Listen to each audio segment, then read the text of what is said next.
L'armée, Ça s'écrit avec un E comme viril.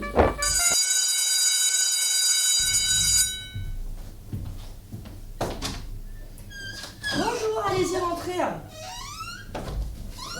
Bonjour. Alors, vous vous souvenez, je vous avais dit, aujourd'hui, ça va être une journée un peu spéciale. Aujourd'hui, c'est la journée de l'orientation. On va donc parler de ce que vous voudriez faire plus tard. Qui veut nous faire part de ses choix d'orientation? Anaëlle? Moi je vais devenir médecin. Médecin, très bien. Oui, Noël? Coiffeur. Coiffeur, super. Moi, je veux devenir astronaute, madame. Astronaute, ok. Chloé? Moi je voudrais être militaire comme mon père. T'as jamais une femme militaire toi? Un militaire d'1m60. C'est qu'une femme à faire la cuisine. Vas-y, viens. Oh, stop, c'est quoi tous ces clichés? Pour vous, les militaires, c'est Rambo, quoi. Mais c'est qui ce mec? C'est pas ce qui est Rambo. C'est une sorte de machine de guerre humaine tout en musclé en silence qui servent à tout grâce à son couteau et son bandeau rouge. C'est celui qui dit pour survivre à la guerre, il faut être la guerre. Ouais, c'est comme Tom Cruise ou The Rock, quoi. Ou comme Sean Penn dans Une bataille après l'autre. Oui, si vous préférez, effectivement, c'est ça. Enfin, ça reste quand même des gros stéréotypes. Ah, mais madame, il faut être viril pour être militaire. Mais en vrai, c'est quoi réellement la virilité?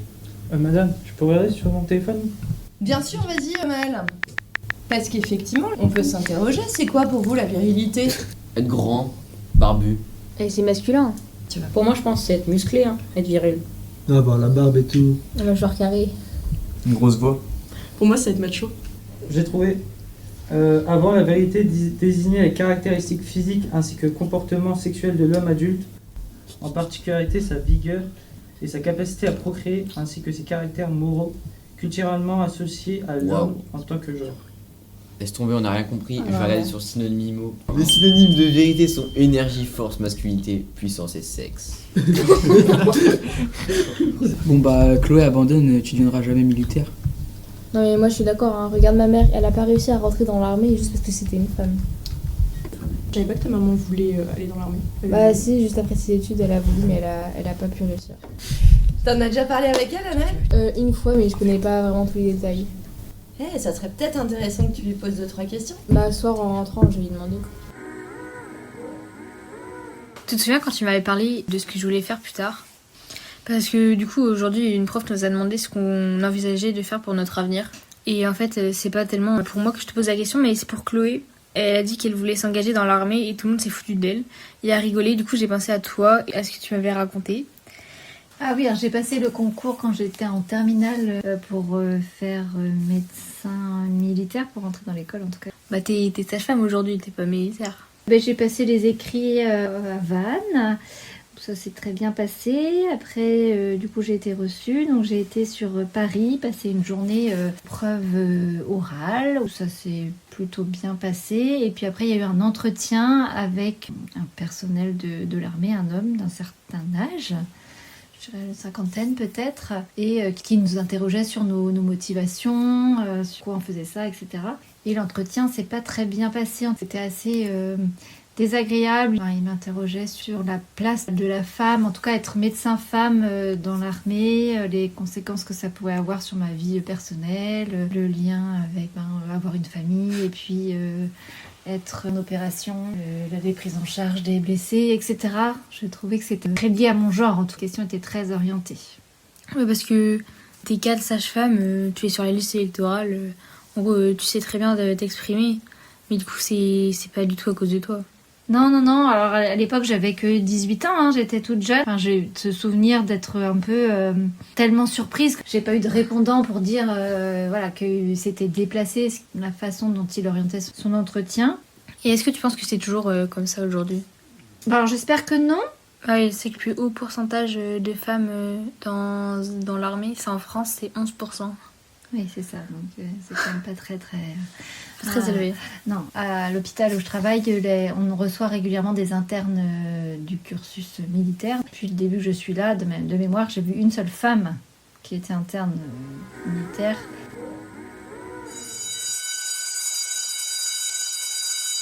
Bah, je suis pas d'accord avec les propos de la mère d'Anaëlle. Mon père est militaire, pourtant il est pas comme ça. Ah ouais? Moi aussi mon père et mon grand-père étaient militaires. Ah ouais, moi aussi, pareil. Bizarrement il y a que des hommes. Mais c'est normal qu'il y ait autant de parents militaires? L'Orient, sur les côtes de Bretagne, poursuit son essor stratégique au service de la défense nationale. Fondée jadis par la Compagnie des Indes, la cité maritime s'est transformée au fil des décennies en véritable bastion de la marine française. L'Orient, par sa position avancée sur l'Atlantique, demeure un point névralgique de la défense maritime française. C'est bon Arsène, tu comprends mieux maintenant? Les gars, vous avez déjà demandé à vos pères ce qu'ils pensent de la place des femmes dans l'armée? Mon père, il est dans la marine depuis 2007. Il pense que les femmes dans l'armée ont leur place. Ça, je le savais.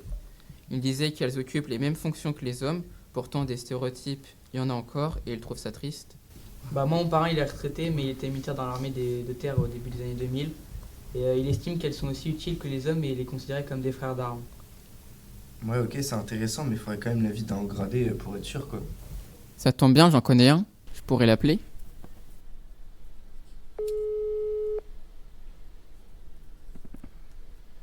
Oui, allô ?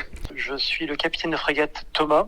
Il est courant que les militaires ne se présentent que par leur prénom lorsqu'il s'agit d'informations destinées au public pour des raisons de protection. Donc c'est comme ça que je me présenterai. J'ai 41 ans et je suis actuellement à l'état-major de la marine à Paris. Je suis chargé de la protection des données de la marine qui relèvent d'une certaine sensibilité. Y a-t-il des femmes dans votre corps d'armée ? Oui, alors la Marine nationale est une des armées qui est la plus féminisée. On doit être aux alentours de 17, entre 17 et 20%, je crois. Elles exercent les mêmes métiers que leurs camarades hommes. Il n'y a aucune différence en termes d'emploi. Au sein de la Marine nationale, en tout cas, aucune spécialité n'est fermée aux femmes. Toute l'organisation de la Marine nationale est absolument mixte. Les fonctions sont données par compétence, par niveau de grade et par desiderata des marins qui sont affectés. Un collègue homme, est-ce la même chose qu'une collègue femme pour vous ? Ah oui, tout à fait. Aujourd'hui, donc dans une structure très hiérarchisée, on va apporter énormément d'importance au grade, puisque chaque personne a un grade qui va évoluer dans le temps. Et un subordonné se comportera avec du respect marqué, c'est-à-dire le salut militaire, ce genre de choses, vers son supérieur, qu'il soit un homme ou une femme. Dans le métier au quotidien, je travaille avec des subordonnés qui sont des femmes, des supérieurs qui sont des femmes, et je ne fais aucune différence avec leurs homologues masculins. Est-ce qu'être militaire, c'est exercer un métier viril ? Bonne question. Qu'est-ce qu'un métier viril ? L'archétype, c'est l'homme fort, musclé, qui exerce un métier dur. Et en fait, moi, j'aime pas ce terme de virilité pour les armées, parce qu'en fait, on se compare pas. Dans les commandos marines, par exemple, le stéréotype, c'est qu'il n'y a pas de stéréotype. Vous avez des grands, des petits, des gros, des maigres, et ce qui nous unit, c'est le passage de la même sélection. Et donc, en fait, on n'a pas à faire nos preuves. Oui, donc c'est pas être Rambo pour la terre et ni être Tom Cruise pour la mer. Ah non. Ces stéréotypes sont de plus en plus lointains. Moi, j'étais formateur entre 2022 et 2024. J'ai vu passer des promotions d'officiers en stage d'aguerrissement, et ceux qui se plaignaient, c'était les hommes. Et les femmes acceptaient leur statut de stagiaire. On sentait qu'elles serraient les dents, mais elles ne disaient rien. Et moi-même, dans ma promotion en 2006, quand j'ai fait ce stage d'aguerrissement avec ma promo, les femmes ne se plaignaient pas. Mes copines de promo encaissaient, et elles n'avaient aucune envie d'abandonner.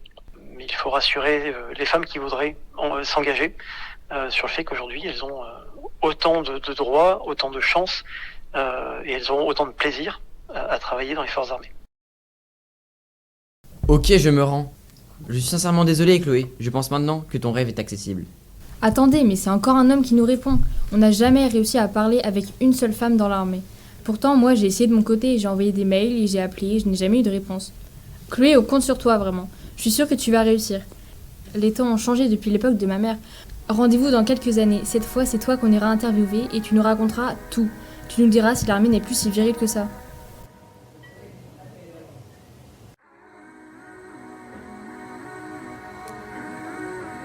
On remercie Laure, la mère d'Anaël, le commandant Thomas, Sandra, Madame Varon et le club Son et Lumière de nous avoir aidés et d'avoir participé au podcast.